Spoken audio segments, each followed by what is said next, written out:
Malembe.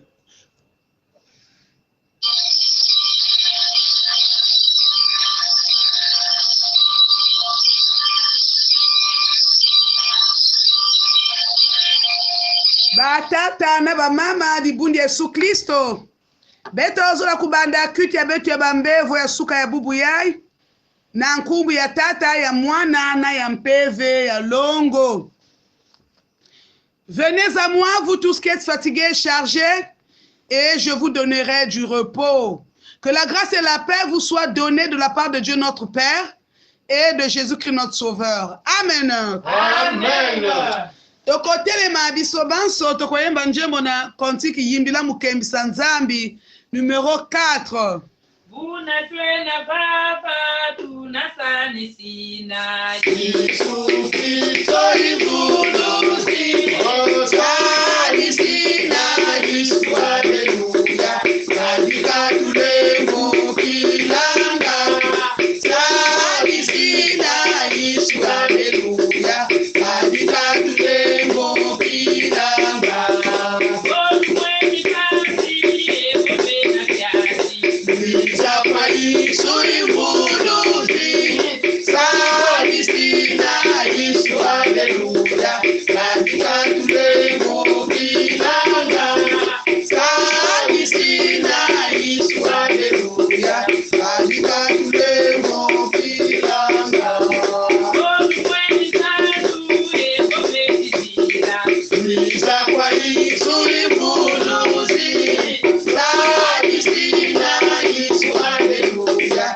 katika tulengo kilanga sanisina Yesu haleluya katika tulengo kilanga ebobena bomwa haleluya mkwamba Niza kwa Yesu ivudusi sanisina Yesu haleluya katika tulengo kilanga sanisina Yesu haleluya katika tulengo kilanga alitetekena yetu mumitima Niza kwa Yesu ivudusi sanisina Yesu haleluya katika tulengo kilanga sanisina Yesu haleluya katika tulengo kilanga Matondo bika beno vwanda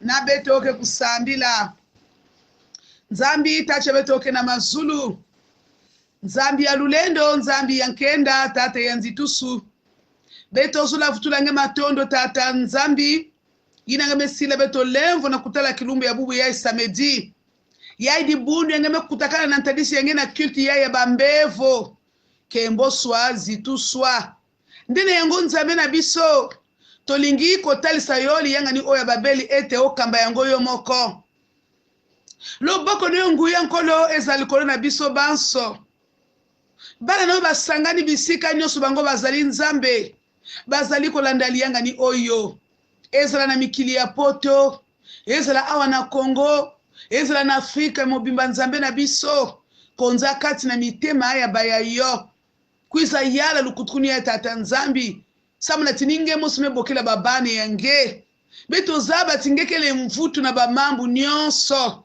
nangeke vangela beto yangitukuni na lukutukuni ya na nkumbi ya Yesu Kristo tata nzambi mutino to kuyonzama betkina kulomba nangeti mpeve yange ya longo Yesu Kristo mfumu ya kedika ya kuiza kuvwa bantima ya beto na kutula kidzulu katikati na bantima ya beto nyonso na mabanzi ya beto molimo na nzambe atia kimya kati na mitema na biso molimo na nzambe atia kimya kati na makanisi nyonso nzambe nyonso kosala mepesa nkembo na yo ezala mabondeli ezala maloba na nzambe ezala loyembo nkolo embama na nguya ya molimo mosantu tozali bato nzambe moko te ya mikoki ndene yango tolingi kosenga bolimsi epai na nzambe na biso makila na Yesu Masiya ebulisa moko na biso levukila kwandi beto tata nzambi munchi akununga ikele vitu na kati ya inza amamkele mingi inange sola sala venge mejidika inange fola kusala nge mesalave ekena kubwisa bayenge nzambe limbisa bampate na yo bisika nyonso bango bazali bika menga nge Yesu Kristo ya bieka beto nyonso longo sabu nangekele nzambe ya longo na longo na longo na nkumbi ya Yesu Kristo. Amen. Amen. Na kilokola ya idibundi Yesu Kristo tolingi koyambana lolenge nkolo asili koyamba biso kasi na liyenga ni oyo tolingi kopesa mbote na bampate na nzambe bisika nyonso bozali kolanda liyenga ni oyo bo baza na Amerique, bo baza na Asie, bo baza na Océanie, bo baza na Europe, bo baza na Afrique, bo baza na Congo na biso bisika nyonso.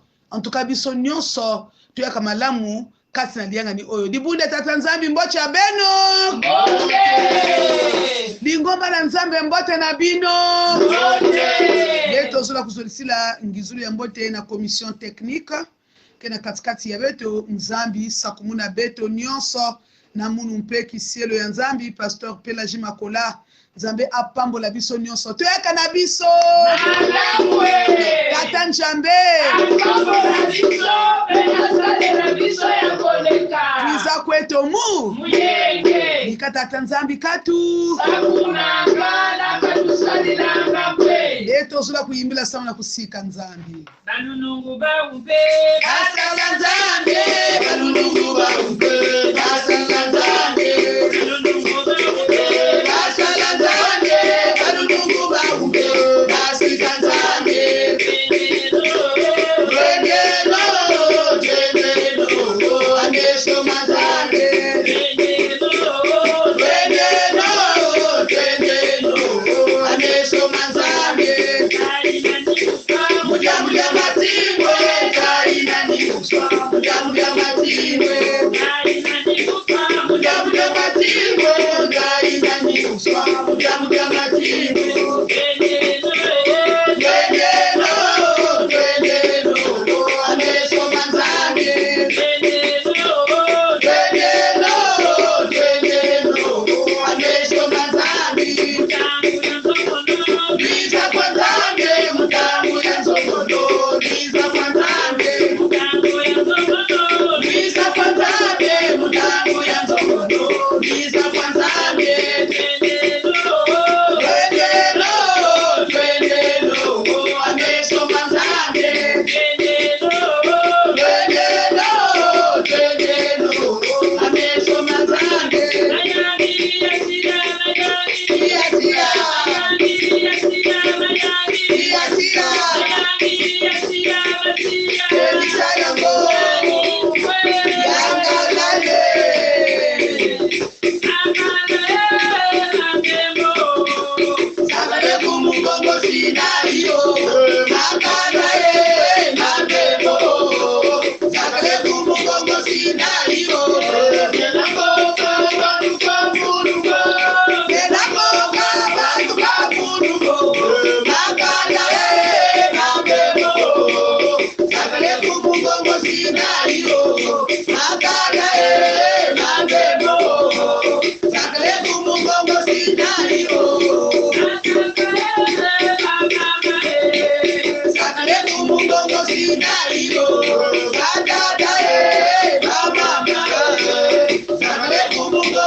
matonzebele tokomi kobelema mpona koyoka amaloba na nzambe tosengi na mama Lucie abondela betoke kusambila ndiaka ni matondo betoke na kuvutula na nge ya benzambi inangeme kupesa lyaka beto kilokola ya ibonzo mkayulu betu makuseku watata nzambi ndinga yange buna vuandisa beto na makulu yange tata nzambi nange kusadila kisielo ya ingeme kubyeka kabwako ngeme kuterimisa na kusansumuna mambu yange sadila yandi tata nzambi yoka bikoba ya yandi na tuadisa kimoko yayi tukamba tukuluna nsukunu betuke na kuyadisa nge yao obyeka mambu yange kutelwa na nkumbu ya Kristo Yesu betume kulombila mutindu ina amen amen nzimbu ya beto nyonso Olubimbidi mutangu ya kulu Dadi ya suma yanyafuna bantu babike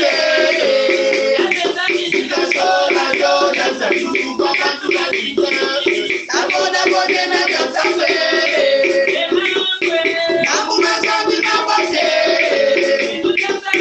zulu jambi nabote tunakeboswa muzulu jambi epatita bibati menisana tunakeboswa muzulu jambi epatita bibati menisana Emangwe nakumazambi nabote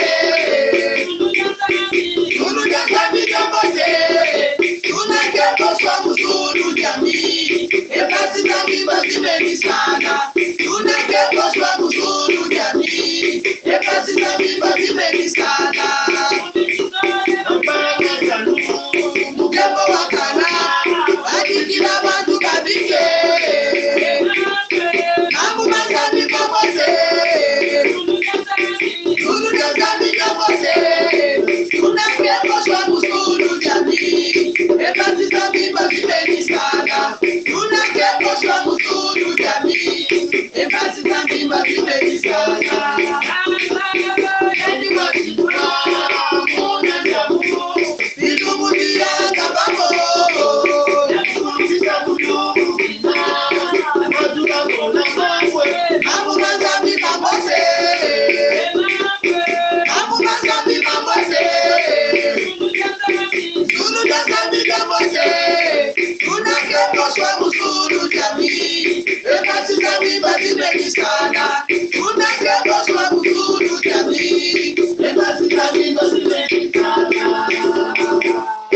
kilokola mekulunga tata nzambi inabeto zula kudimba ndinga yange na nzila mambu yange loba na yonkolo bampate no bazali koyoka yo na kombo na Yesu Masiya amen maloba na nzambe otokomaniola na tongo ya lelo ekomami na mokanda ya Genèse chapitre 50 les versets 15 à 21 mambu ya nzambe tukelongoka na suka yai mesonama na mokanda ya wantete wa Mose Genèse chapitre 50 les versets 15 à 21 lisons au nom de notre Seigneur Jésus-Christ muke na kutanga na kibibila ya français parole de vie tanga na bible na kenange.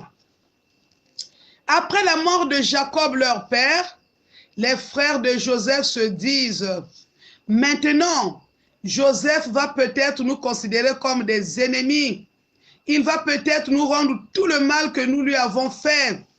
Alors ils envoient à Joseph ce message: avant de mourir, ton père a donné cet ordre. Dites de ma part à Joseph, s'il te plaît, pardonne à tes frères leurs fautes, tout le mal qu'ils t'ont fait. Oui, pardonne-nous cette faute, à nous qui servons le même Dieu que ton père. Quand Joseph entend ces paroles, il se met à pleurer. Ses frères viennent eux-mêmes le trouver. Ils se jettent à ses pieds en disant: nous sommes tes esclaves. Joseph leur répond: n'ayez pas peur, je ne suis pas à la place de Dieu. Vous avez voulu me faire du mal, mais Dieu a voulu changer ce mal en bien. Il a voulu sauver la vie d'un grand nombre de gens, comme vous le voyez aujourd'hui. Maintenant, n'ayez pas peur, je prendrai soin de vous et de vos familles. Par ces paroles pleines d'affection, Joseph rend courage à ses frères. Amen. Amen. La puissance, le pardon est une puissance qui libère et guérit. le pardon est une puissance qui libère et guérit. Kedika bankundi na Kristo. Betu zula kulongila mambo ya mulemvo. Samuna tikala betu tala mbote. Kati na mitema ya bato beleze na makambo mingi. Oyo bakangi contre baninga. Oyo bazali kokoka kolimbisa baninga te. Babantu mingi na kutene ba mambo makolo na kati ya bantima. Yani kina mambo na mpangi. Yani kina kuarive na kulemfukila mpangi ve. Mais cependant bitu kina kudina titata nzambi sadisa beto. Cependant tuzo lelete nzambe asunga biso mwana nzambe. Nzambe akosunga nini akosunga ndenge nini na tango zali incapable olimisa moninga. Wafuso nzambe ke sadisa beto di bunde tata nzambi na ntango lotina kulemba na kulemfukila bampangi. Oui, bien-aimé, le pardon est une puissance qui libère et qui guérit. Quand on est arrivé à la moutantu, on est allé au mabe au limbisiye. Mais du coup, tu es guéri, tu es libéré. Ça m'a dit n'entend on est na kulemfukila la mpangi fe. Nganzi na kati ya ntimi ngeke bonso di koloni kana kusalati. Nzambe na kuwa lusambuli nge asiki pia. Kati na maloba ototangi balinga mikati na nkolo. Bazali kolobela biso na Joseph na ba frère na ye. Nana betu meza bakizingwa Joseph ve. Joseph na ba frère na babani ya Jacob. Ba ina tata nzambe vandi tuadisa. Betu meza bati Joseph tukabuleke yandi. Nzambi sola ka yandi depuis vana kivu mama yandi ndu butkaka na bweso. Joseph abota baka na eloko nzambe. Bana na kati na bandoto. Ezala ko mona na ete mwana azala kina eloko na nzambe. Et memi jalousie la haine en vrai ba frère na ye. Jusqu'à côté que Joseph a été kamiti en Égypte. Mais banco de la Christo, il a Joseph mette comme en Égypte. Il n'a même pas que Joseph mette en Égypte. Joseph mette en Inzo Potiphar.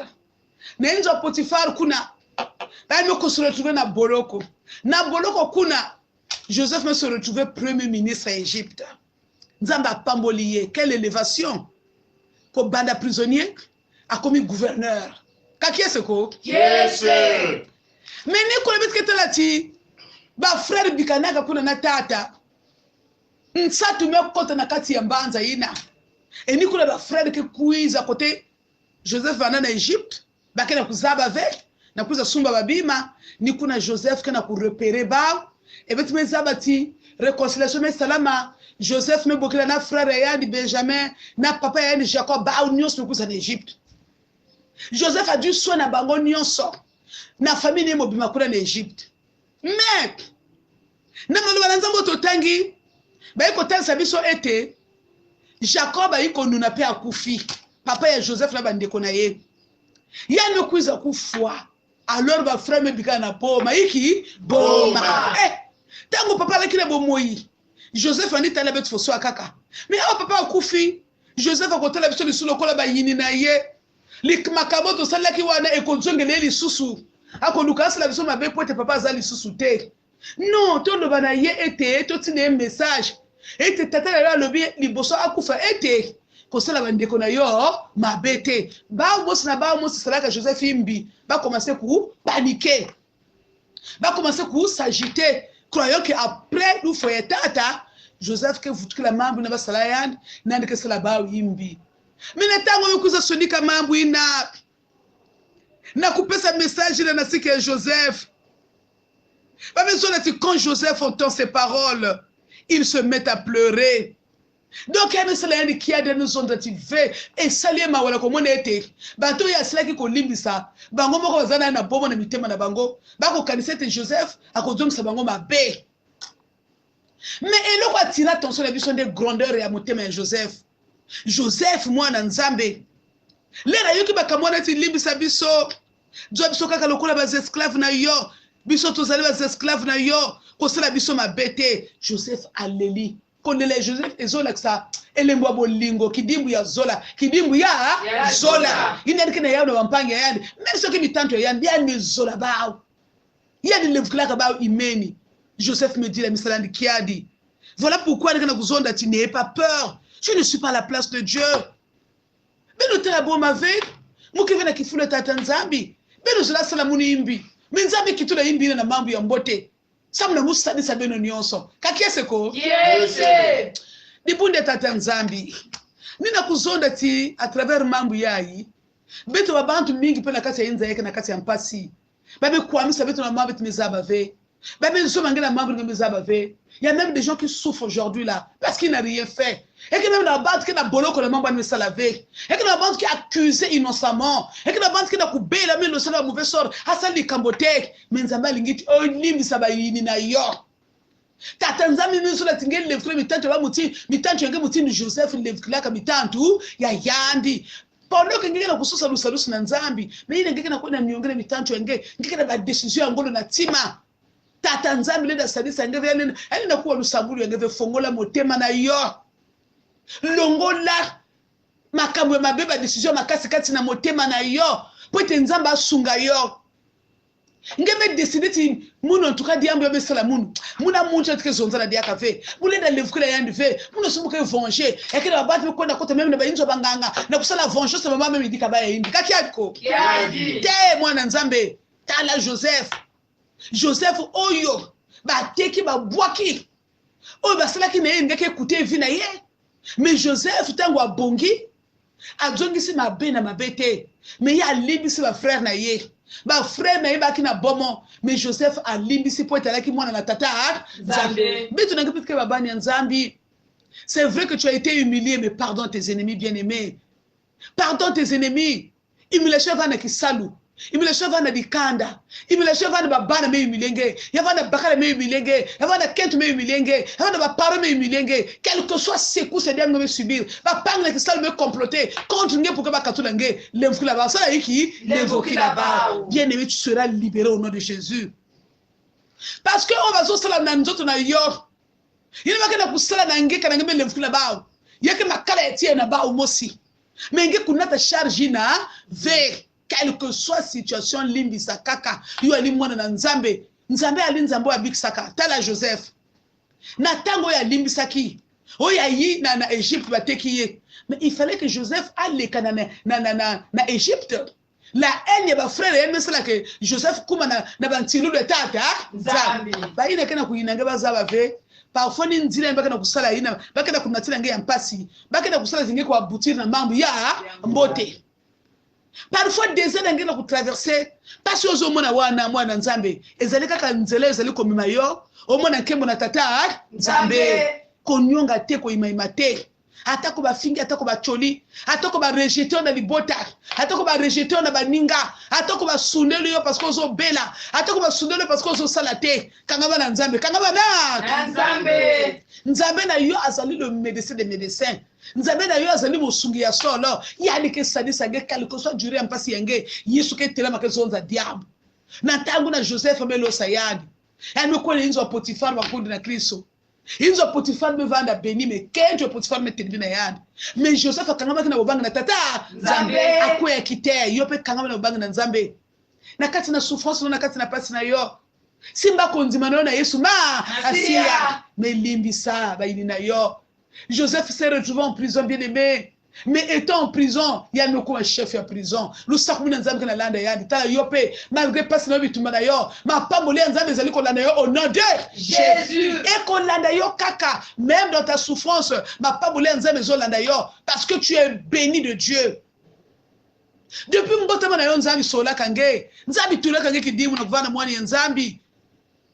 Même si Satan kena kuningisa nge bubu yai zabati bantilulo tata nzambi ke lungu swa kaka na kumbi ya Yesu Kristo na asila mfumu kama vyo kikona temu mana lunga kumbe nge kaka kuniaka na kimbevo ina katuka na kata maniongo kulimite nzambi ve men katika diambu trouver kisika na ntima yenge ina ngeke lemfukule mitantu yenge yakena mtu zonzilange imbi yakena mama basanga ba parole imbi lemfukule yande vutula kintwadi na bayina nyonso selaka ngeimbi trouver place na ntima yena ngele zola dia kabao mbangeke mona wapi diam ke ile manakata kizingu yange. Quand tu vas pardonner tes ennemis, mais Dieu va te bénir, Dieu va te guérir parce que ngemeku tu mama na zola tata nzambi ina besoin d'être aimer vos ennemis.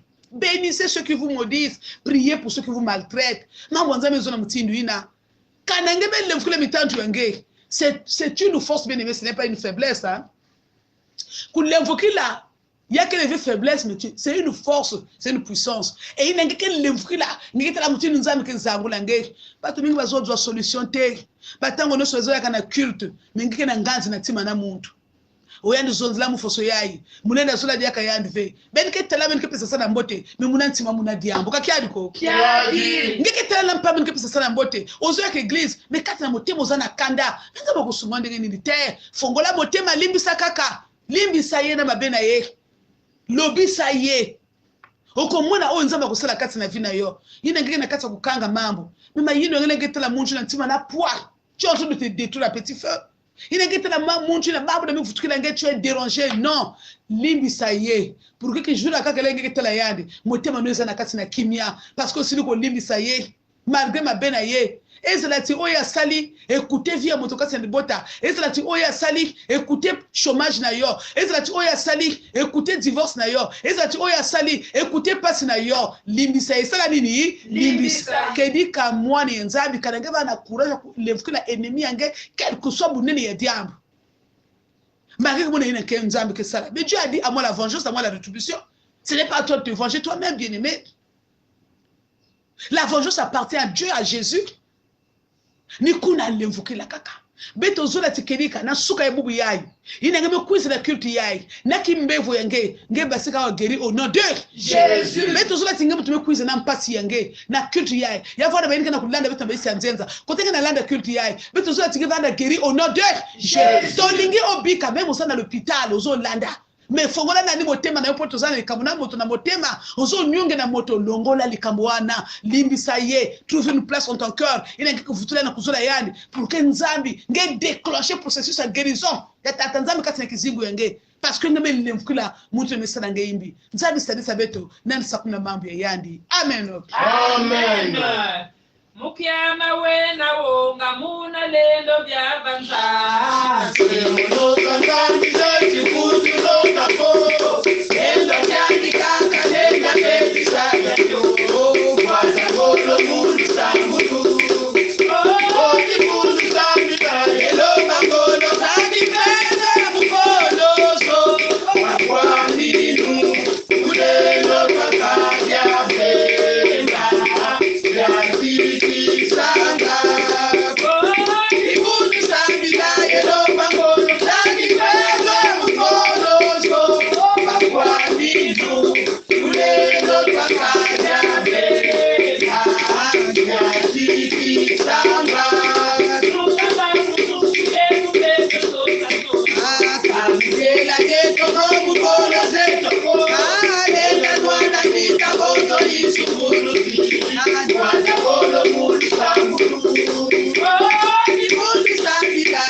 tata nzambi sujet ya tete beto zula sambi la tata nzambi c'est-à-dire beto nyonso na kupesa beto courage kulemfula mitanto beto ce n'est pas facile mais avec Dieu tout est possible bien-aimé nzambi pesa ngola kulemfula mitanto yange muntu na metelisa nge pesa me mulenge muntu na mesala tubiyanga me kuma na impact kimevo na nzutu menza bizula tingele fukila yandi moto asaleto lelo yo kuma na impact ya malade na nzutu menza balingeto limsa mwana nzambe limbisa ye nzambe apia biso makasi ya kolimbisa bayina biso ndeto sena pa Jerome abone na mokuse titata nzambi lemfukila beto na kuzaba kukanga bantimi ya beto menzambi sadisa beto na kuzibula bantimi ya beto na kulemfukila baina nyoso mesela beto yingi sambila dika beto kusambila mambo yange tata nzambi yakeleni ya kejika china ntangu yina litoko ya Yosefi ba kuluntu ya yandi ba nwanisaka yandi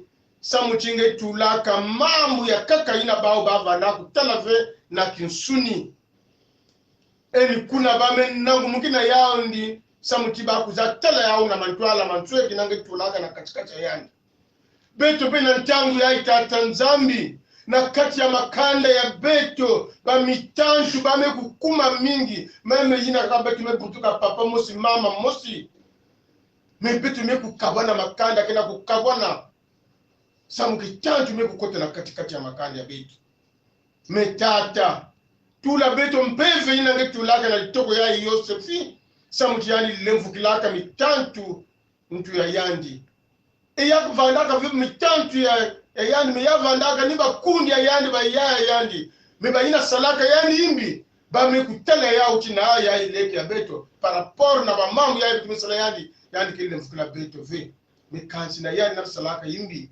yani mele mfukila beto petata kelika mpevi na tuasaka Yosefi beto kena ya unsatu na ntangu yayi na kati ya makanda beto ve kaka ve meme lati na libundu ba ina beto kena kuseta tangu kitwari na kati ya kiselo ngia tata mingi ba kena kunangumkina sutu ba bishelu yange na beto ba yayi tata nzambi mingi mejambo ya mwili tula mpeve na katikati ya beto samu na kulemfukila mitantu ya beto eni kula ndambi ya kutalana mambo yange chikala mpangi mebula ngembata na côté à gauche présenté à côté à droite yina nikuna ndalo kitalana o matondo tata samu na mambo yange yayi matondo tata samu timpevi yange na kuyana katikati ya beto samu na kulemfukila mitantu ya beto kembuso yange zituso yange na nyonso na mukuluna njira kisiro yange amen amen O mbulu siwizado watu sadisa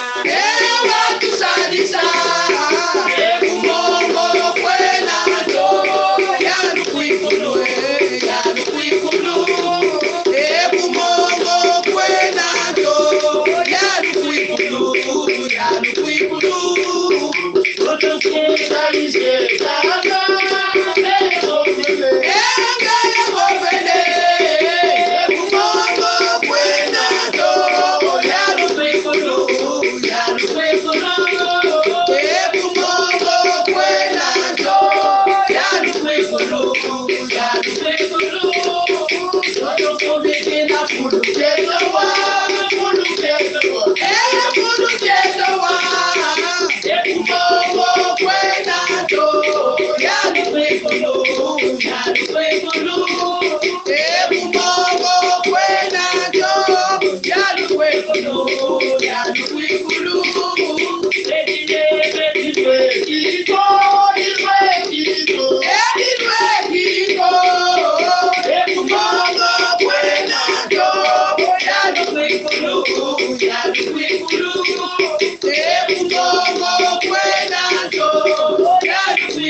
na kilokola yabezula kusambira bambevo nyonso na bamambo mutina mutindu kotenga mevanda kota na lusambulu kanangelenda fukama kanangelenda simba peki sika kena salange pasi simba yao kanange kena fula l'hôpital le kila kiminuti nzambi kena visitenge na kilokola yai nzambi itacha kutoka na mazulu nzambi ya lulendo nzambi yankenda atati nzitusu na kilokola itata nzambi beto zula yekula ngeba mpangi beto kena kubela beto zula yekula ngeba mbevo nyonso ya vona baineka na kubela na bainzo ba maladie incurable ya vona baineka na kubela na bazopito baineka na kata ba clinique quel que soit combien kimbevo quel que soit ntisi ya kimbevo Seigneur tu guéris toutes sortes de maladies puis à visiter ba banenge tata nzambi beka kama kuma désespéré ya dizaba bisiane ke vuka na kimbevo yai yesu ki kimezonza toi le docteur des docteurs est notre Dieu qui kimezonza ikirimezo na kati kizingo mama ya nzambe olobi nini kati na bomo ya mama oyo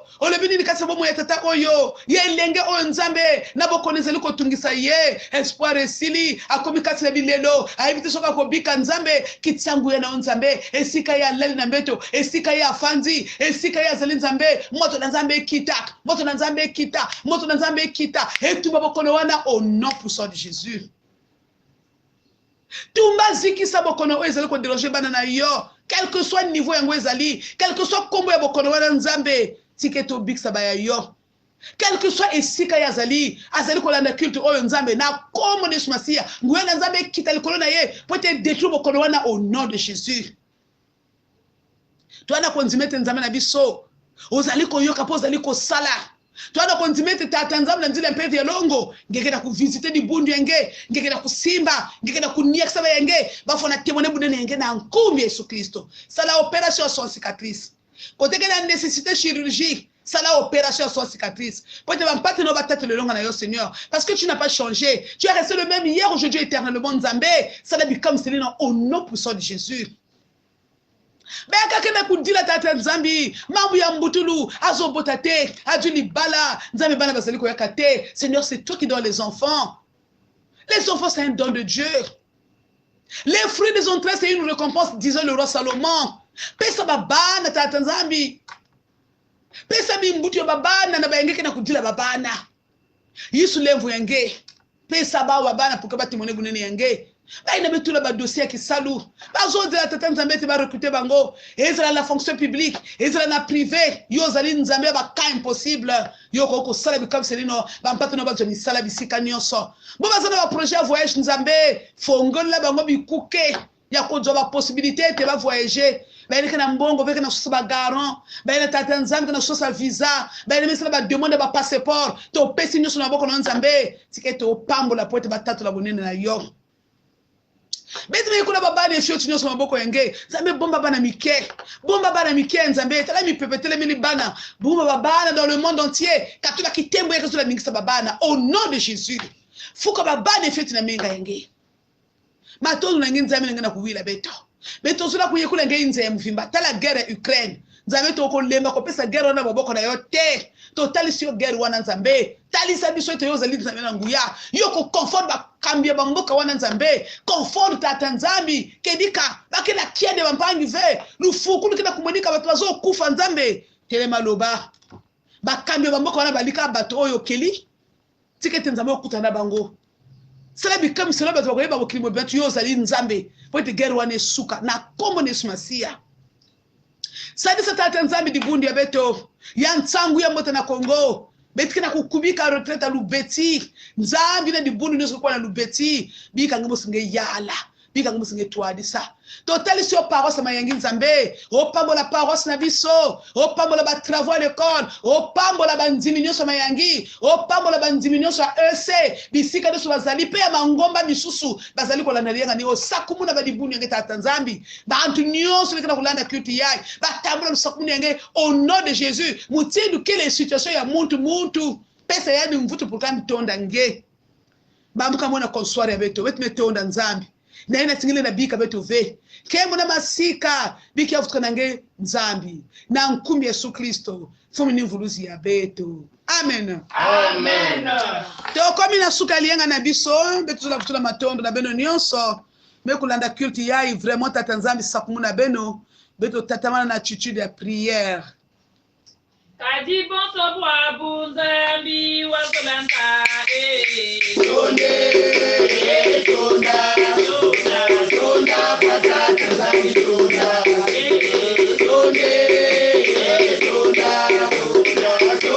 patata zambi tonda Masumana mwangani wakwamba kulukse Tonda patata zambi tonda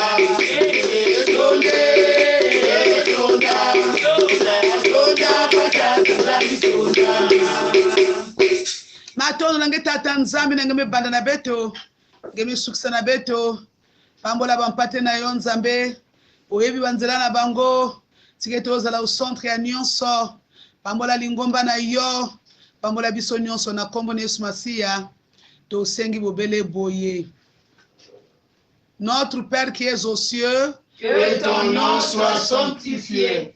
que ton règne vienne, que ta volonté soit faite sur la terre comme au ciel.